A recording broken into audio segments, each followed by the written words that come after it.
My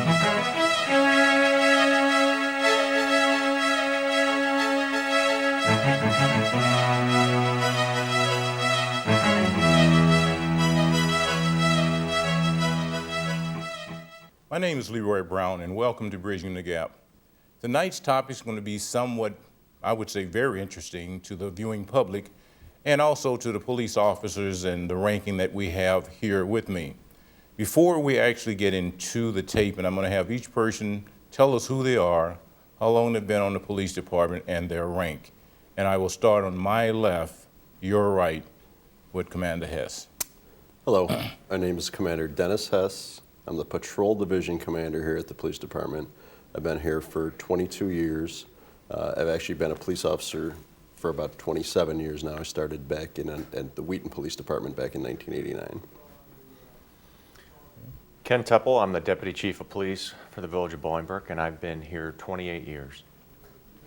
I'm Tom Ross. I'm the Director of Public Safety, which is a combination police chief and fire chief. I've been here 29 years, and Ken Teppel runs the police side of the house and operations for the police department.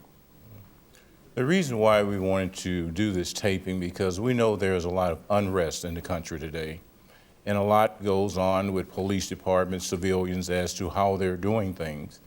And looking at this kind of situation worldwide pretty much and statewide, just like in France right now, we had 30 people killed and so many people injured because of a truck ran over a number of people. So it's not just in the United States itself. What are we doing, Chief, to actually educate our younger officers, because you have a number of seasonal officers that are there, they get it. But what are we doing with a number of our younger officers to tell them, hey, this is the way it is today? What kind of message are we sending them? Well, I think the message, especially this last weekend, I came in and talked to a group of the younger officers to pay attention to their partners, to the older officers, to their bosses. The country has been through rough times before, there's periods, but that we still have a job to do. People still call 911, people are still in car crashes, there's still ambulance calls, there are emergencies, and people need the police, and we've got to respond to those. So it's important to be vigilant, it's important to be cautious, and to do your job well, but not to overreact, and also at the same time not to underreact. Just to be aware, and also be aware that other people, the public that you're serving, is a little bit on edge. And that because some people may be watching TV, they may have different ideas of what's going on. But regardless, you still have a job to do. All right. Deputy Chief, now, when we talk about the younger people, do you see or hear any concerns that probably you wouldn't have heard before if all this hadn't come to the forefront? I think what we see now is a lot more technology is coming into more play. There's a lot more video, there's a lot more instant messaging and Facebook, and a lot of stuff compared to what it did in the past tends to flow out a lot quicker. And you know, the younger officers tend to be more used to that, just at their age. They're more used to, they've been on Facebook, they know how to use Twitter, they know how to get the instant news feeds and things like that that come to them. Some of the other officers are lagging behind a bit, but I think with today's technology that we have out there, it keeps information is at everyone's fingertip. Good and bad, because a lot of times the initial information that's given out is relatively inaccurate until the facts can be actually flushed out, and especially for us, we get on the scene a lot of times, the first few reports that we get turn out to be false, just until we can actually get a hold of witnesses, talk to people, figure out what's going on, and verify the information. So, you know, that's part of the problem, is the misinformation that's out there.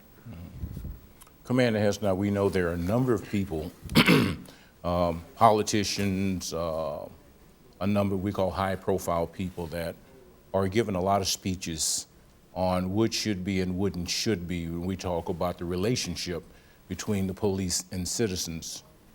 In your opinion, how is that going to make it more positive, or how is that going to be more negative toward what we're saying and doing with citizens that may have a different idea of what your job really is? Well, it could be a positive or it could be a negative depending on how it's framed and what the exact situation that they're speaking on is. Because what happens is a lot of times in these, say like a high-profile police shooting, use of force, whatever, oftentimes we usually warn even you, like when we're giving reports to you and the mayor, when things are happening in a very rapid fashion.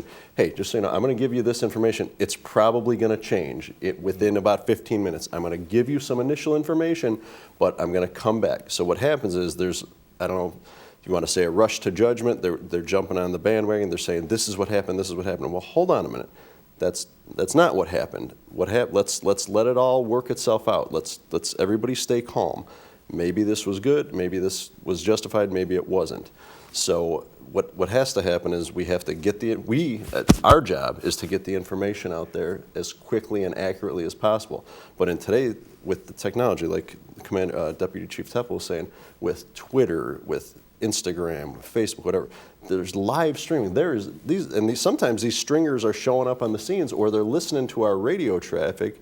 We had one incident where the radio traffic was being monitored, so they could hear that it was a man with a gun call, it was a shooting. So that's out there so quickly that oftentimes people know about it, and then it starts spreading. So they're sending it to their friends, and their friends are forwarding it, and it wasn't even initially correct. You'll see that at the school a lot, correct? Right. The students at the school are texting their parents. All of a sudden, the parents are calling you saying, hey, what's going on at the school? We heard there's a lockdown. Well, hold on. It was a drill. You know what I mean? So anyway, when these high-profile politicians sometimes comment on these, or I really wish they would wait, let's get all the information, and let's make sure what we're saying is accurate, and then kind of make a judgment on it. That's what I would give them that advice. And I know in a number of people, everyone has an opinion on just about everything that's out there, and most often the opinions are usually based on what some speculation is, not so much what they're seeing, but just live stream and so what. Chief, you have some information that you want to share with us, information that the president have said, comments that has been said through his speeches and what? Right.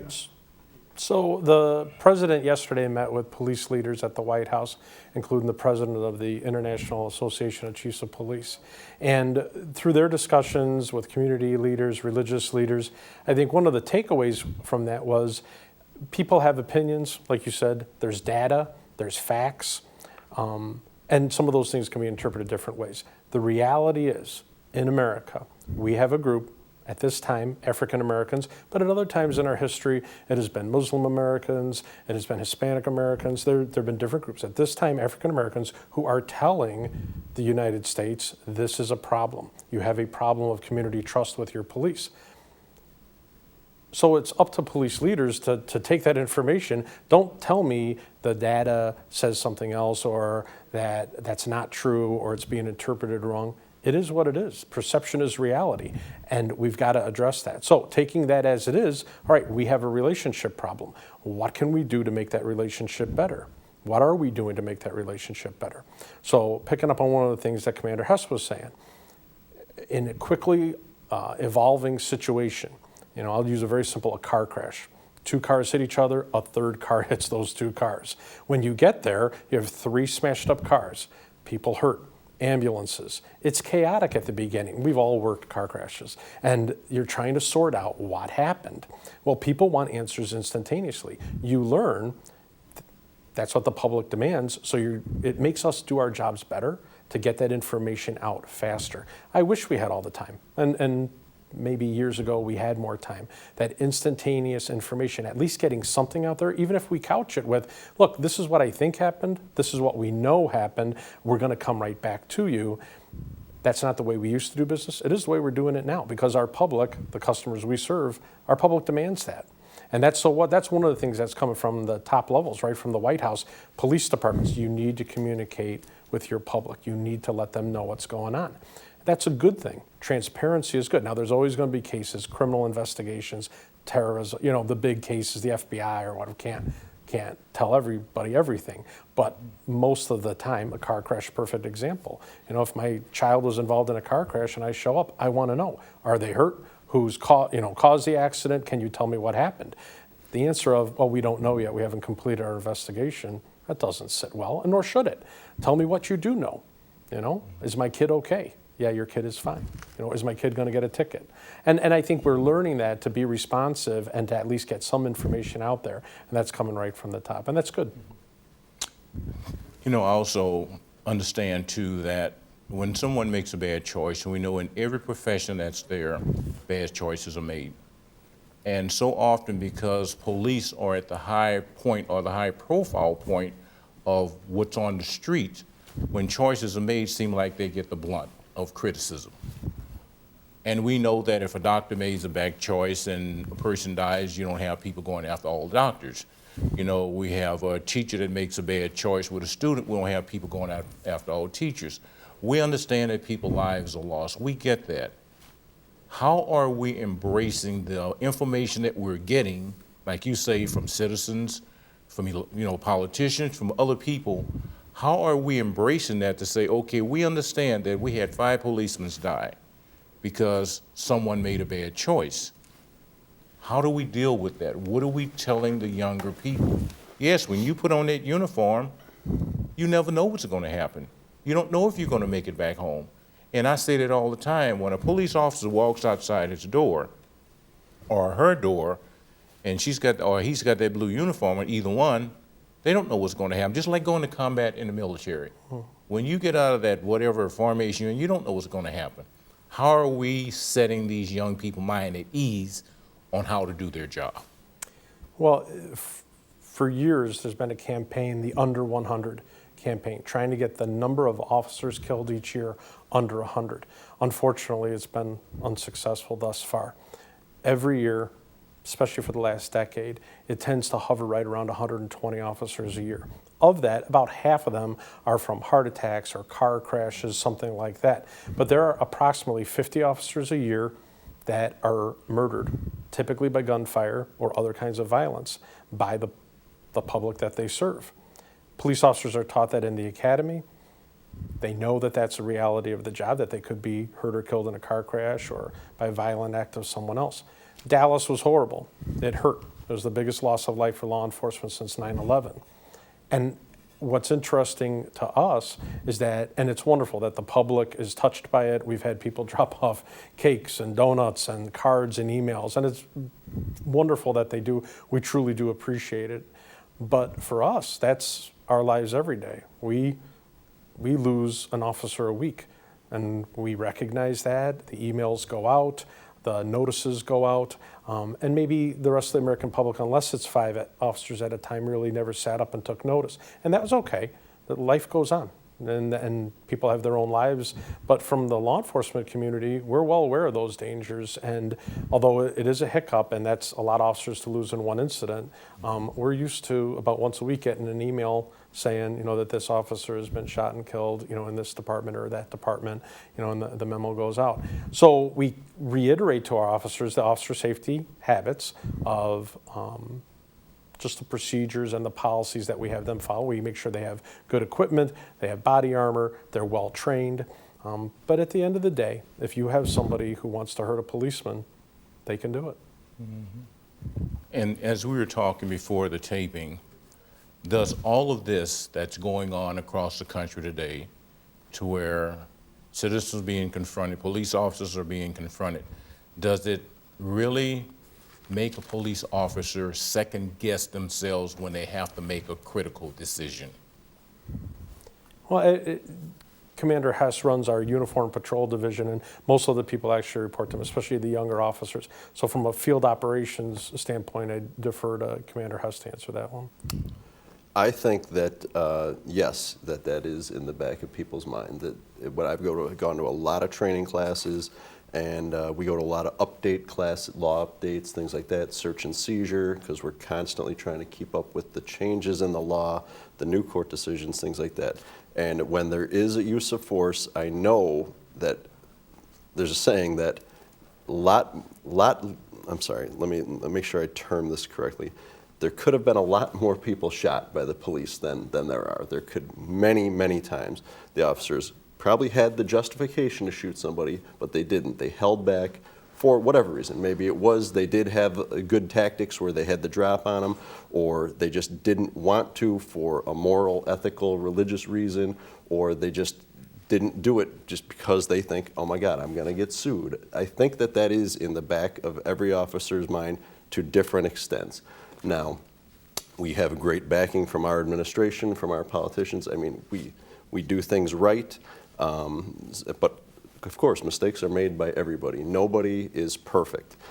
Probably the worst thing that's ever happened to policing is Hollywood, because the average police officer in a Hollywood TV show, movie, can drive a car at 200 miles an hour and shoot a guy in the leg so as to wound him and not kill him. And okay, that's totally unrealistic. But I think that that's kind of somewhat of a perception that's based out there, that we're held to kind of a higher standard than is even humanly possible. So I think that yes, it is, in conclusion, I guess, yes, it is in the back of everybody's mind that if they are involved in a deadly force incident, that yes, there's gonna be a lot of ramifications that could be unpleasant. But what we also do, Leroy, is when these incidents do come up, we bring them up in roll call, we talk to our officers, we learn from them. We focus on what happened, how it happened, sometimes why it happened, and focus on officer safety. So maybe at 2 a.m. when an officer finds that door open on an alarm, he's going to wait for his backup instead of walking in and, oh, this is nothing, the wind probably blew the door open. There's indicators sometimes for violence. We noticed it in school shootings that, when these school shootings, a lot of people knew about them beforehand, but no one said anything. So we learn from these incidents, and now anybody even so much as says that gun and school in the same sentence, the police are called, we're on Facebook, we're looking through their cell phones, we're trying to gain that and gather that to prevent those things in the future, which is, as tragic as these events are, we have to take the positive out of them, move forward, and learn from them. Are we finding, I know, Chief, you said that people are bringing nice items to the police department because they want to give that support. But in a whole retrospect, are we seeing more aggression because of these things that are happening based on what your police officers are telling you, or has it toned down some less aggression? Meaning that, are we seeing people a little more hostile now when they're being pulled over? Or they're being more calmer when they're being pulled over now, just based on what's going on in the country? Well, here in Bolingbrook, I think it's status quo. We have not noticed an uptick or a downtick in anything. People still are calling 911, as they should. They still aren't stopping at stop signs and getting pulled over and getting tickets. So we're pretty much status quo. There's always that possibility, though, that there's somebody who is upset and angry, and they drive through Bolingbrook, and then we end up having a confrontation with them.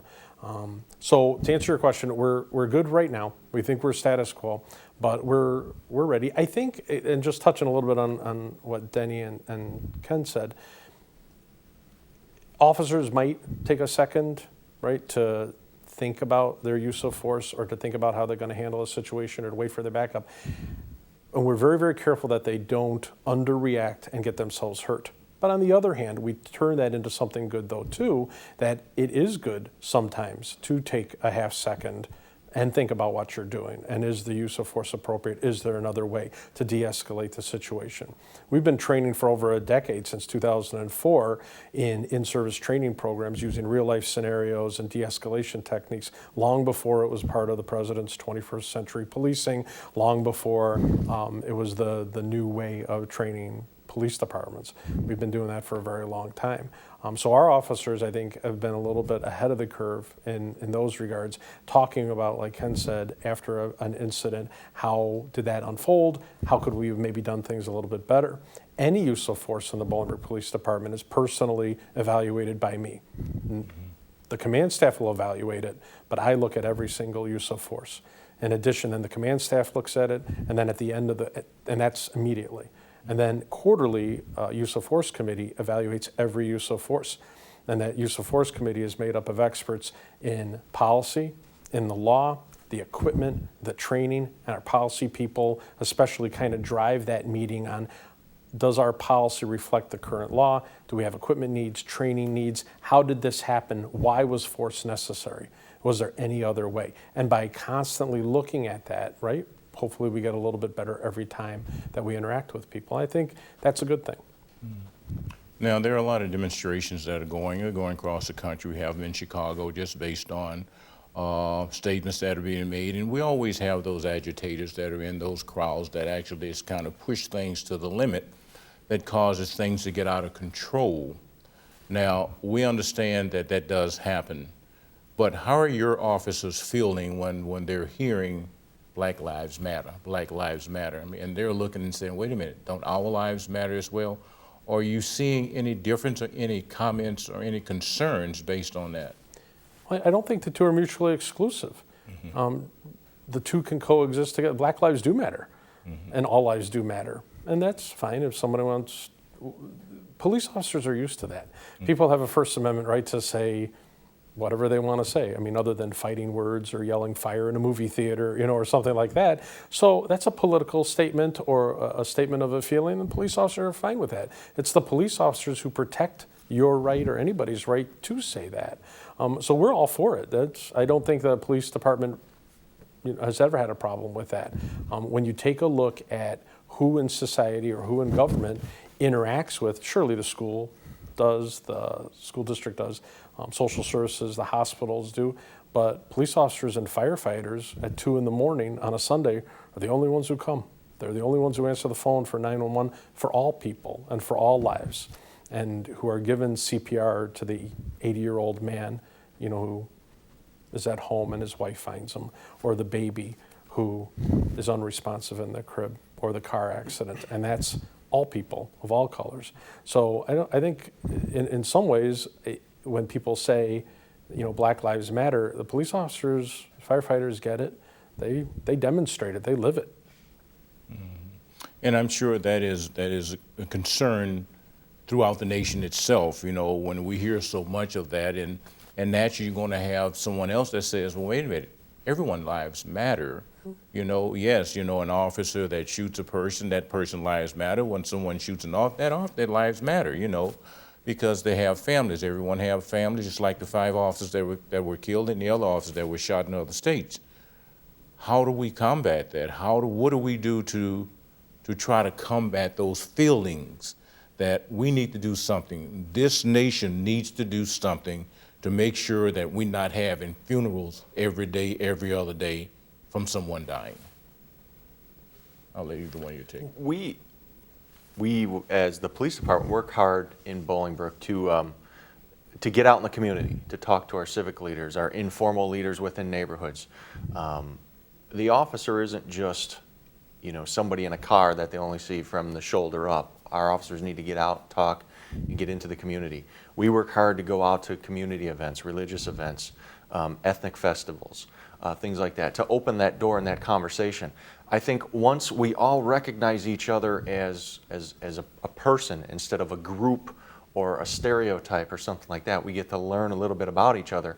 Sometimes the respect is built up then. And I think if we have an obligation to those we serve to respect them, and they gave us the obligation to enforce the laws and be respectful of the people that we have to. And in the same regard, it's a give and take. They should respect the job that we're doing. But we understand that. And I think what we need to do is just sort of break down some of these walls. And it's always sort of been, we're the police and just that's the way it is. Well, in certain situations, yes, but there's other situations that I think with knowledge sometimes it de-escalates the situation and people understand the other side of what we have to do, and we understand what they're doing, and maybe we can help them in their situation.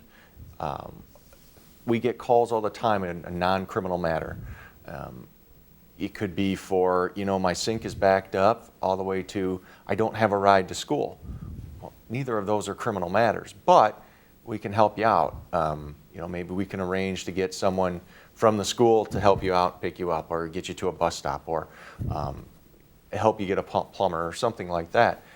I think once we get to learn each other and we're not just us and them, we'll understand each other a little better, and hopefully some of these things will dissipate some of the tension. Commander Hess, I see you've been taking a lot of notes. Is there something you want to share based? No, so I'm just have some, talking points for near the end, and I don't have any particular for this one, but I mean, just. Well, picking up on what Ken was saying, and as he was talking, I was thinking, so Ken started off in his career as a school resource officer in soft clothes, a shirt and tie, as part of the school faculty at Bolingbrook High School. I worked in the gang unit in the early 90s. Denny worked gangs and was in traffic early on. It's interesting, we're at a point in our careers now where the teenagers or the people in their 20s that we interacted with now are grown, have kids, and sometimes, we're interacting with their kids, or we run into them at the Jubilee or 4th of July, and people come up and stick out their hand. You don't remember me, and they'll say their name and remember their name and remember some interactions.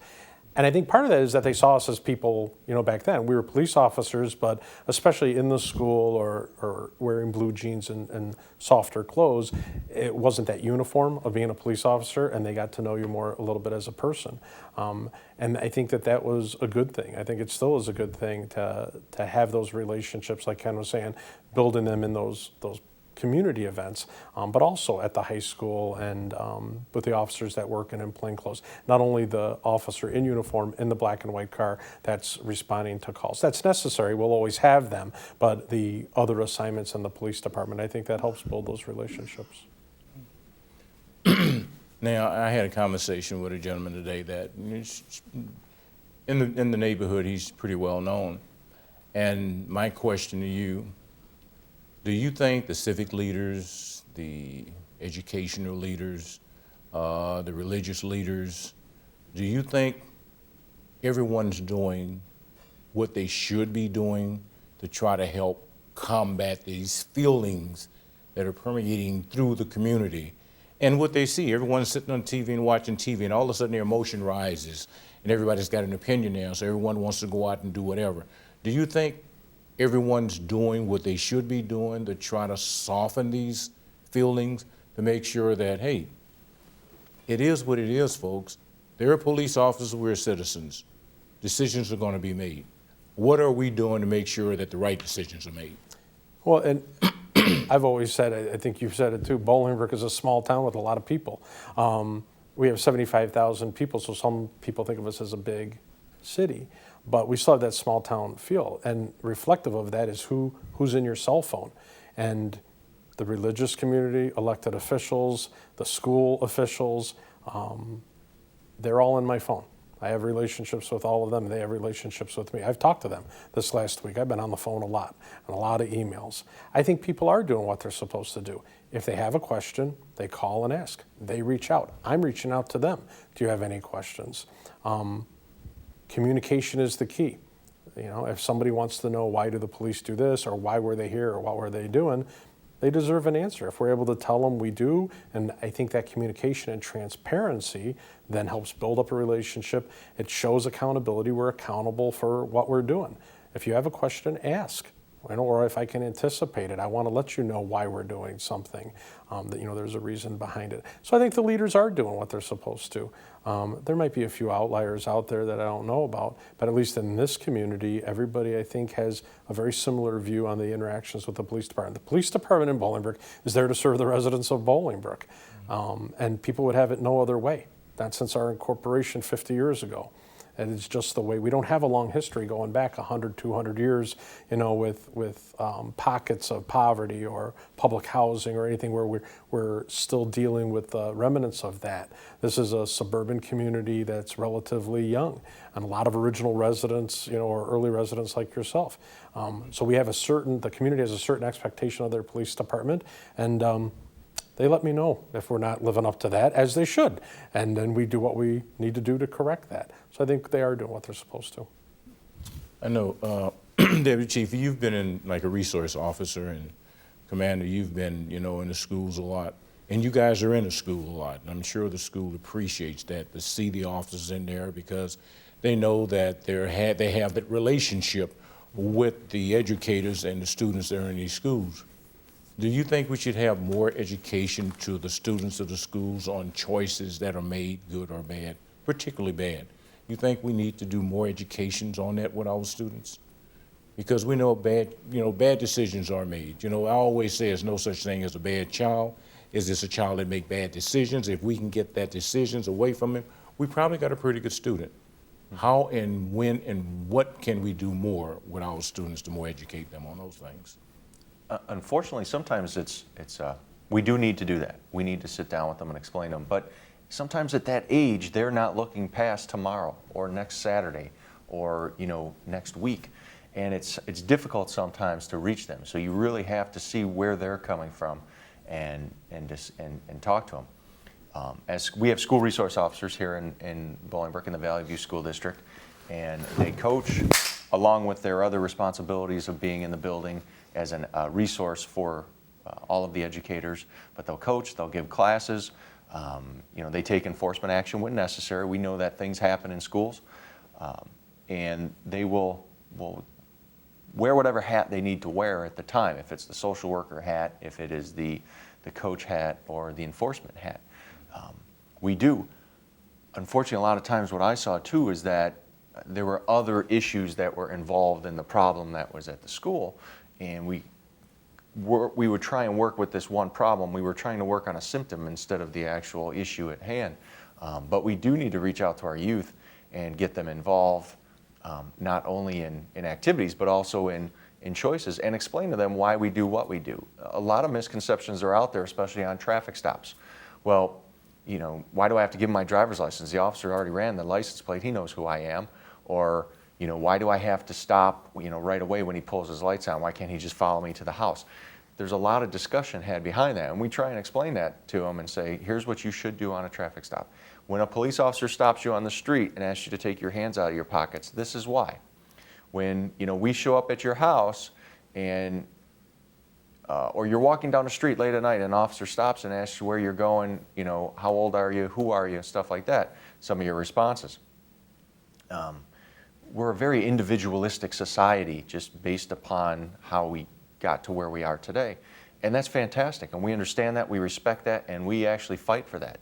But there are certain obligations we have too, to the greater good of society, and we need to explain that to our youth and why we do what we do. And some of these decisions, especially now we're seeing firearm violence on the rise. Being cool or acting big or flashing a gun can either get you killed, locked up in jail. There's a lot of other things that go on with that. So again, we have to balance that with our educational climate, and how do we get that message across with our youth. Oh, Denny, you have kids. Relate? Yeah, well, in the schools, like you talked about that video that you did years ago on what to do on a traffic stop. I would love to see that kind of thing more incorporated into maybe the driver's ed program, so that they can understand, this is what you need. You need your driver's license. You need your insurance. You need to keep your hands on the steering wheel. Maybe turn your radio down, things like that. And then as far as what the officer's going to ask for, how the interaction is going to be, how that it can go good or it can go bad. It could be a warning, it could be a ticket, it could be an arrest, whatever. But that he's not just stopping you for no reason. There's something, you were either committing a violation or there's some kind of equipment with your car that you might not even know. You're stopping me for no reason. No. The reason I'm stopping you is this. And then they need to know that we're going to give them something on every traffic stop. There's no more verbal warnings anymore on traffic stops like in the old days. Hey, slow it down. Now we are mandated to give them a piece of paper, either a warning ticket or an actual citation. So a lot of times they're going to get a warning citation and they think it's a ticket or whatever. So just some explanation on that. But as far as the choices, that's a whole nother, like when you're talking about drug use or, abstinence, things like that. Those are things that are going to affect them for the rest of their life. And like Deputy Chief Temple said, a lot of times they're not thinking past the weekend. So that's a teenager thing. But if we can beat that into them, that these things that are going to happen now could affect you for the rest of your life. Like something like getting a DUI. You're talking about losing your driver's license for a year. you're talking about tens of thousands of dollars in fees and fines. And then if you are driving without a license, it's a snowball effect. Maybe you get pulled over, then you get another ticket. So just things like that, like driving, having a designated driver, or not drinking in the first place. So we've been dealing, that's been, a parental responsibility more so than a school, but the school can always reinforce what's hopefully being taught at home. Now, we have an adult now. We talk about teenagers. Teenagers are going to do what teenagers do. We get that. And like you alluded to, teenagers sometimes we make bad choices just based on their attitude and where they're coming from, where they're going, who's in the car with them, and how they want to look to that person. You take an adult now, based on what's going on in the country today, everyone's emotions are high, everyone's thinking, oh, I see the blue lights, what's going to happen now? What would you tell an adult that's being pulled over by a police officer? What would you tell that person to do just to make sure things doesn't get out of control? Because so often the first thing they're going, why'd you stop me? And the attitude rises, may I see your driver's license registration? Why? What would you tell that person to keep that diffused so something doesn't go wrong? Well, sometimes they actually don't know why they're being stopped. I mean, that it could be true. I might have a tail light out. I might, my license plates might be expired, especially we're seeing a huge amount of that now because the state stopped sending out notices. So we're seeing a lot of expired license plates. You might not know that unless you, look at your car each day. And I noticed that the state is still not mailing those out so they can get those late fees, but that's a whole other story. So they may truly not know. But what I think we teach our officers, the culture of our police department, and it's always been that way since I've been here, is basically we kind of, and it's just, I think police work in general, we reflect the face that's shown to us a lot of times, and we give respect and to get respect. I think that goes both ways. So if you really truly do have that question, why did you stop me? Just what officer did it? Can you tell me why you stopped me? Sure, and they'll tell you. I mean, they'll say, can I see your driver's license? They might want your driver's license and insurance first, but then they will tell you because they're not just going to say, I don't have to tell you because it's going to happen. You were speeding, or you disobeyed a stop sign, or you have some sort of equipment violation. They'll explain it to you. So if they can do like you were saying, turn the radio down. Keep your hands where you can see them. If there's other people in the car, tell them, hey, listen, you guys, shut up. Because sometimes, how many drivers have gotten tickets because of their passenger? There's quite a few. So, hey, guys, shut up. Let me deal with this. I'm driving. I'm responsible. Okay, yes, officer. What happened? And, the word sir goes a long way from our end, too. We tend to, sir, can I see your driver's license, sir? Or ma'am. So just that respect and just being businesslike, and I think that 99.9% of that time that's going to resolve the situation. We put video cameras in the cars years ago. And when we did that, one of the benefits of that obviously was to document for DUI stops and things like that. That was good. But one of the benefits was from a training standpoint to go back, review traffic stops and how our people are behaving. And after maybe the first year, I would say it was a little awkward and people had the microphone on, but just like anything in life, the officers basically has become invisible to them. So what they end up doing is they start their microphone, they start that interaction, and they'll say, good evening, ma'am, what's going on? And the person will yell at them, why are you stopping me? What's going on? And that's fine. That's their right to do that. Our officers are used to it. What we actually found on the video was officers actually giving the universal sign, whoa, let's start over. I'm stopping you because you have no lights in the back, so, well, that's why. Oh, well, my husband was working on the lights or something. Okay, let's start over. Where we found that officers are doing exactly what we expected them to do, is interacting with people. Everybody has a bad day. It seems, for whatever reason, police end up stopping you when you're having your worst day. We just add to it. But we're used to that. That's part and parcel of what police officers have been doing for a very long time. And yes, there have been plenty of drivers that have been yelling at their backseat passengers. But when somebody, especially we've seen this on the videotapes over the years for training purposes, when somebody in the car demands, well then if he was really speeding, then you write him a ticket. Well, that's easy for you to say from the back seat. You're not the one getting the ticket. But then the driver, I wasn't speeding and everything, and the officer sometimes writes the ticket. Then, if you're going to demand a ticket from me, then maybe I'll write a ticket. And speaking of that, we get our data in from the Illinois Department of Transportation every year. They've been tracking since 2004, and consistently every year we get our data back, and each year it mirrors pretty much the same. That in Bolingbrook, we write, out of the 17,000 traffic stops we'll do this year, about 25% of them will end up in a ticket, but 75% of them will end up in a warning. We warn a lot more people than we write tickets to.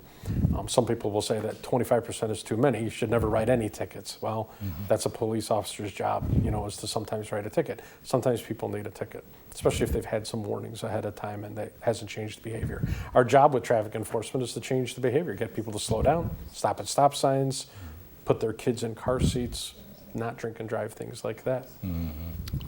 And there's a direct correlation between aggressive traffic enforcement and a lower crime rate. It's been shown time and time again. And going back to the video recording, when we first went to the mandatory video recording, there was a little bit of an people didn't really want, officers weren't really crazy about it.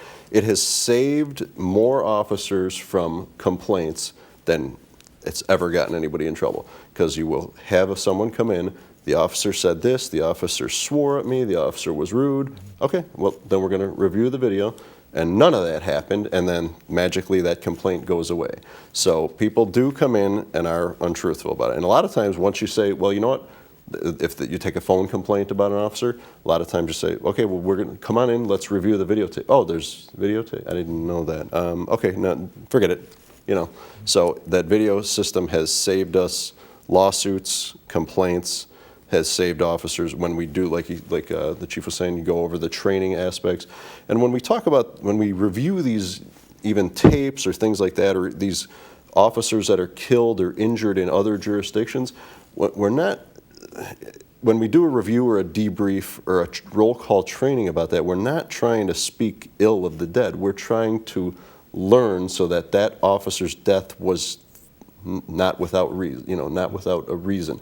So it happened, but let's make sure it doesn't happen again. Let's try different tactics and we're not second guessing, we're not trying to do that, we're just trying to protect ourselves for the future.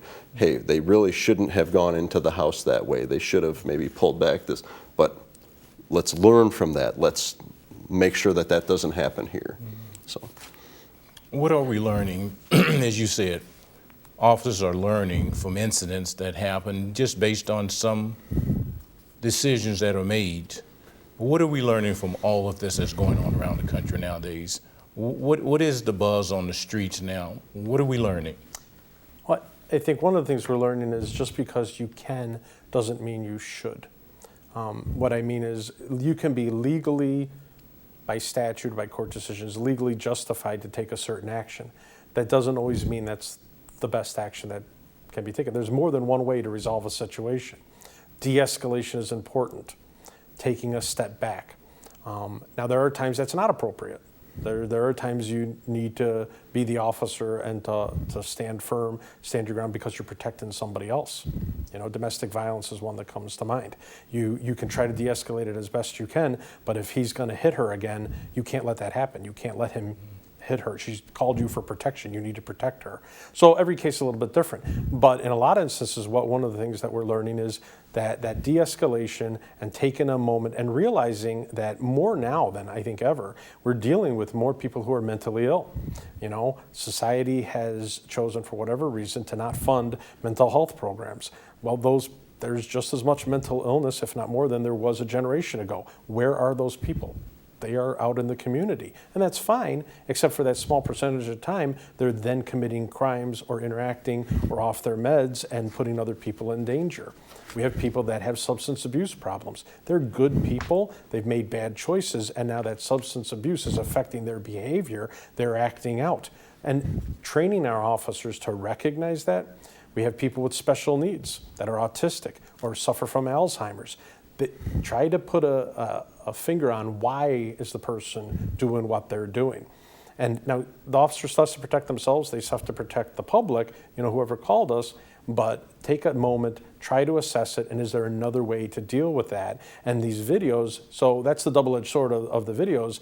The good thing is that it's constantly showing us better ways that we can do our job. And as Commander Hess said, not speaking ill of people who may have made a mistake or ill of the dead, but that we can learn lessons from it. In the fire service, just to branch out, fire departments do this all the time. They take a look at the video of fighting a fire, and every fire is a little bit different, but it's a chemical reaction. Something is burning, you put water on it to put the fire out. You look and you learn how to fight fires a little bit better the next time because you see what other people did that worked and what other people did that didn't work. And we're not criticizing or armchair quarterbacking other police officers, far from it. We're seeing the good things that happen, the good techniques that work, and hopefully people are saying, hey, that's something I can use next time.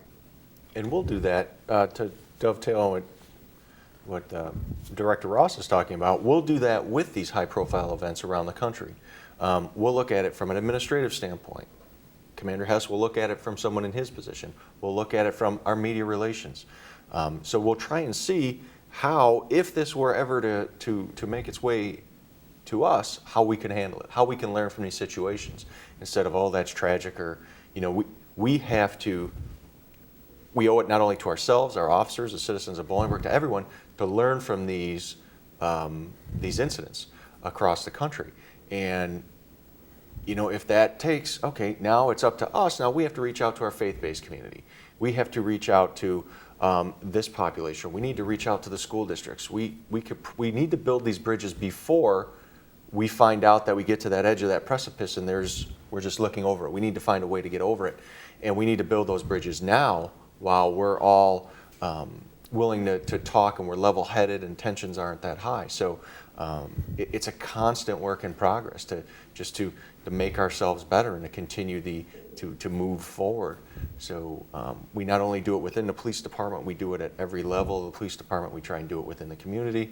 And things happen, mistakes are made, and we're not perfect. We don't claim to be, and we've got safeguards in place and to try and look at those things and make ourselves better.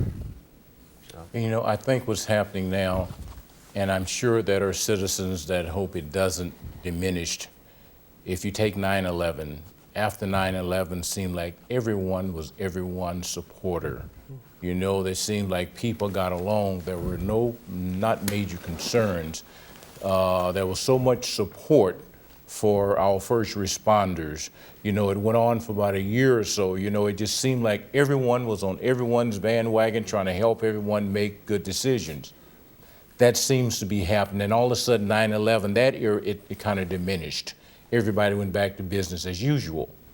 Right now, we're looking at the support factor for our first responders on what they're doing, how they're doing it, and hopefully that what's happening, it doesn't cause them any ill feelings or physical feelings, as well as the population.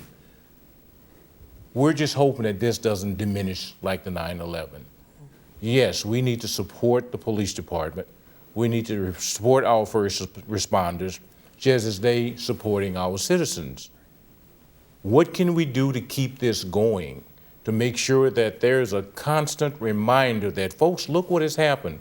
We don't want it to happen here. We don't want it to happen anywhere else. What can we do as elected officials? What can we do as school officials, religious officials, community civic officials? What can we do to help the population bridge those gaps? Well, I think what we're doing right now is good. On one hand, we always say the first Tuesday in August will be National Night Out, Crime Prevention National Night Out. And we've been doing that for 15 years, going around to different neighborhood watch groups in the community on that night. They get together, different groups around town have barbecues, block parties. We'll bring McGruff the crime dog out and we'll visit with those groups.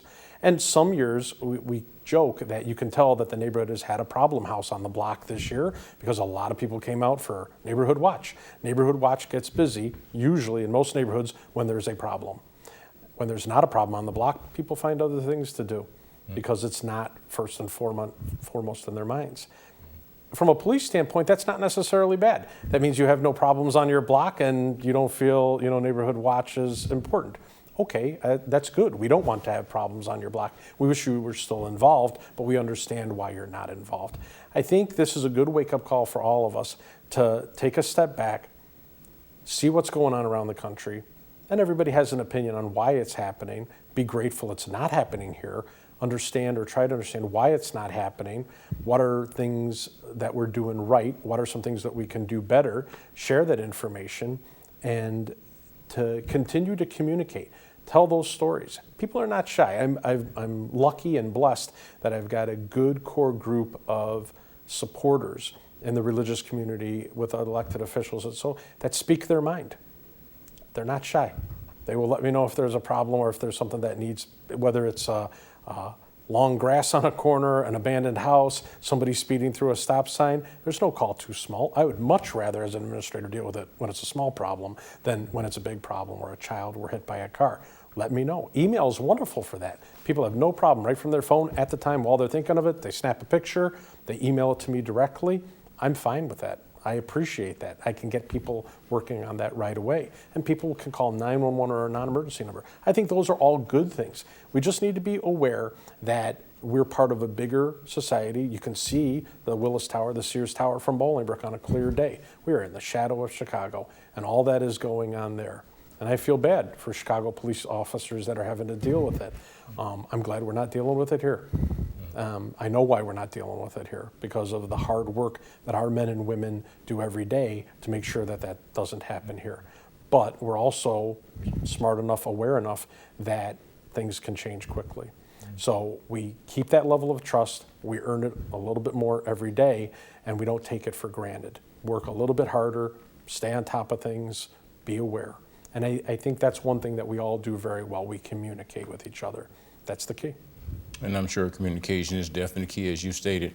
I know the show is going to go by pretty fast. Commander Hess, what would you like to leave the viewing audience with? What message would you like to leave them based on what we've talked about?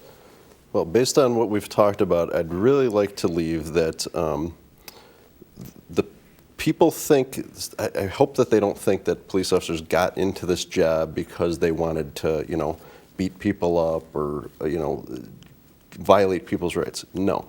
These officers got into the policing because they wanted to help people. They have a community service orientation. They are sworn to uphold the Constitution. They're there to protect you. When you call at 2 in the morning because there's somebody breaking into your house or somebody doing something, we are going to show up. There's nobody else is coming except us at 2 in the morning. Okay, policing in Bolingbrook, I think, is very difficult because these officers have to go. They might go 1 minute from a shooting, stabbing, domestic violence, bloody child crash, whatever, to the next call could be somebody with their garbage out too early, because they do the greatest breadth of policing. It's not like they're in one high crime district only and all they do is answer these calls, or they only answer service calls. These men and women of our police department are very well trained. The chief is a big proponent of incrementalism, which means we want to get better all the time. We are constantly, let's get better equipment, better training. These officers are better trained, better educated, better equipped. We send them to the latest thing is crisis intervention training, like we were talking about. It's a 40-hour class. We're trying to get as many officers into that to deal with things like mental health issues, things like that. We have more put on our plate than ever before. I just want people to understand that we are there to help. We are not an occupying force. We are not the Gestapo. We are public servants. That's why we got into this job. I think that was all I had. Well, I'm sorry, I do have one more. Okay. Basically, when we think about community policing, they were saying that we could help, with things like that aren't necessarily police related. That's true. There's a saying in the community policing kind of handbooks that, hey, I looked around, and a police officer looked around, and who has a little bit of authority and who has some connections with, public works, things like that they can get small things fixed that aren't so much police work, but it was the police officer. So we do fix things like that are totally unrelated to policing. Sorry. For us, at least from my standpoint, communication is key. And it's not a one-way street for us asking for information. It's a two-way street. A lot of times the information, we can't give it up because it might be restricted either through statutes, because the age of a person or for other reasons to protect the integrity of the criminal investigation. If we can talk about it, we will, but communication is key. And I think once we communicate more fluidly back and forth, we can help resolve some of these tensions. We're embracing technology a little more with, a lot of, like the director was talking about, sending a picture through email, and you can text 911 now. We now have that available as text 911. We have an email inbox. It's police@bolingbrook.com. I monitor that. If there's anything from Commander Hess was mentioning people putting their garbage out too early to drug dealing at this house, people can send us information anytime they want. If they don't want to pick up the phone or stop an officer or possibly draw attention to themselves, they can remain completely anonymous. But communication is key. I mean, we actually serve the public. This is our community also. Chief, you got about a minute. Well, I would summarize by saying our goal always has been and continues to be professional, respectful policing. We have a job to do. We've been trained well, equipped well. We're going to go out there and do it. We earn that trust a little bit more every day. We realize it's easy to lose. We're fortunate that we work in a community. There's a lot of police chiefs right now that are under a lot of pressure. We're lucky we work in a community that supports us, understands the job that we have, and understands we're their guardians. We're also their warriors, if need be. If there were a school shooting, if somebody was breaking into their house at 2 in the morning, you call 911 and we come. But for the most part, we are the guardians and we are the protectors of everybody's rights that people are aware of and exercise, and that's great. But also of everybody else's rights and making sure people follow the law so that everybody can live together peacefully. Well, I want to thank all three of you for being here tonight. And I know this was probably a kind of tough subject, but not really for you guys, because like you say, you live it daily to talk about these issues that is happening across the country, because it is devastating, and mind-boggling that you get 5 officers, that have lost their lives, who have families and were great people, and why does this happen? We know that people make bad choices for whatever reasons. The man that actually took their life made a bad choice. There are other people that have lost their lives because of bad choices that were made. So I am thankful for you guys, because I've been in this town almost 40 years, and I've always said I thought this was one of the best police departments in the country, based on places that I've been and seen and had interaction with police departments. So I want to thank you for being here and being really honest, as you've always been. I mean, you laid it out. You didn't pull any punches. And that's what the audience needs to hear. What are you doing? What everyone is doing to try to make sure this doesn't happen here in Bolingbrook? And as you said, you're on the top of your game. You're doing it. And if you weren't, there's a man that's sitting in that corner office over there, I'm sure would have a lot to say about it. And if he's not saying it, then it must be okay. So thank you for being here. I want to thank Bolingbrook Community Television for being here. Thank you. You here, you made a good choice being here for taping this. So my name is Leroy Brown, and this is Bridging the Gap.